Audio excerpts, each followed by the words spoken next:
This is what gets said over and over and over again in the New Testament. All the law does is clean out the outside. Jesus says it's like you've cleaned a cup, right? On the outside, you never clean the inside. It looks pretty, but completely useless because mold is growing in. You keep pouring your morning coffee into the same cup, drinking it. Clean the outside, put it back on the shelf. Take it back out, put some more coffee, drink it, clean the outside, put it back on the shelf. You're only going to get sick doing that. See, by accepting the law, we're only cleaning the outside. We're literally dressing up garbage. We're just putting garbage into a box, wrapping it up, and saying, look at this gift I've given you.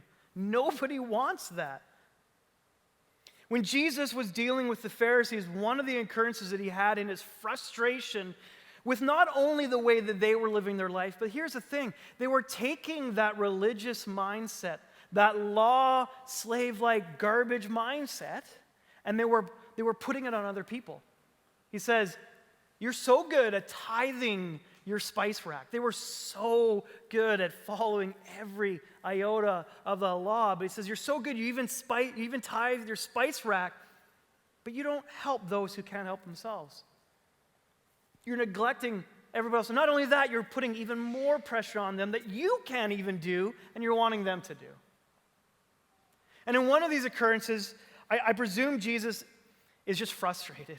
He's just like, I've had enough. And he says, you're like whitewashed tombs. Just like that cup on the clean on the outside, he says to them, you're like a tomb that looks good on the outside, but inside you're just full of death, full of bones, decaying bodies. I mean, this is not a pretty picture that he gives. Like, somebody comes to you and just says, you're like a coffin in the ground with a body, and like, that's not a compliment. That's not something you want to hear. And these are the guys that literally were thinking, you know what, when the Messiah shows up, they're all just go, good job. Thank you so much for keeping the law. And then they hear like, I'm the Messiah.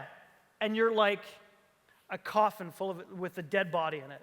They're just like, what? It's no wonder they wanted to kill Jesus, because he was showing them the insignificance or insufficiency of their actions.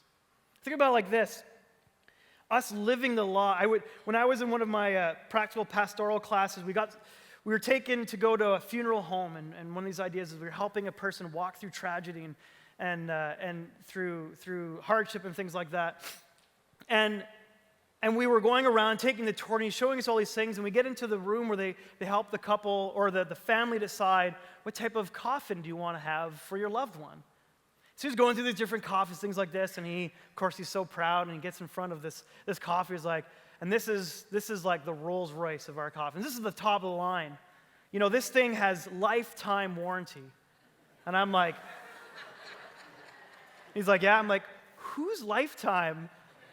Like, it's one of those, like, okay, that's a great selling feature for somebody who's dead.